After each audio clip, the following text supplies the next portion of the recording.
Hey ladies and gentlemen, let's take a look at an overview of the digestive system. So we're going to kind of hit all the important organs on the way down, so to speak. So of course it starts with our oral cavity in our mouth, site of ingestion, mechanical breakdown, and some chemical digestion. You notice our parotid salivary gland and our submandibular salivary gland. Our sublingual salivary gland is not visible in this section. Here we can actually see, if we turn a little bit, this is our pharynx heading down into our esophagus as it heads down toward the stomach. What we see here, of course, is our liver with its two major lobes. The little ligament heading down the front is our falciform ligament that kind of separates our two lobes. Here we see our gallbladder right there, and then our stomach. And we're going to look at the stomach in a bit more detail in a bit. If we remove the liver and the stomach,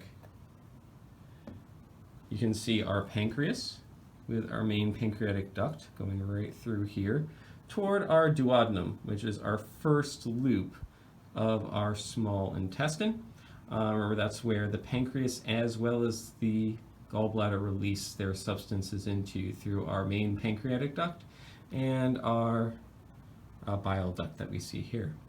As we work our way further down, you can see our colon, our large intestine, and our small intestine. Now, I'm not really expecting you to know the jejunum and ileum in here, but you might want to know that right here, this is our ileocecal valve that brings the contents of the small intestine into the large intestine. At this point, remember, it's pretty much just leftovers, anything that's really not been able to be digested or absorbed. Hanging down off the cecum, which is the pouch-like beginning of the large intestine, you'll notice our appendix, essentially lymphoid tissue. As we head out of our cecum, we first ascend the ascending colon, we cross over the transverse colon, and then we descend the descending colon and make the turn into the sigmoid colon, our rectum, and then our anus down here. It's the exit. Things to know on the colon itself. You want to know these bands of smooth muscle that go across, signified by the white band. That's going to be our tenia coli, and then the large kind of pouch-like portions of the large intestine going along in a very regular pattern. Those are the haustra.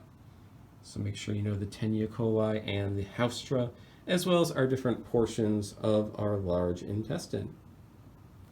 All right, let's take a look at some of our other anatomy.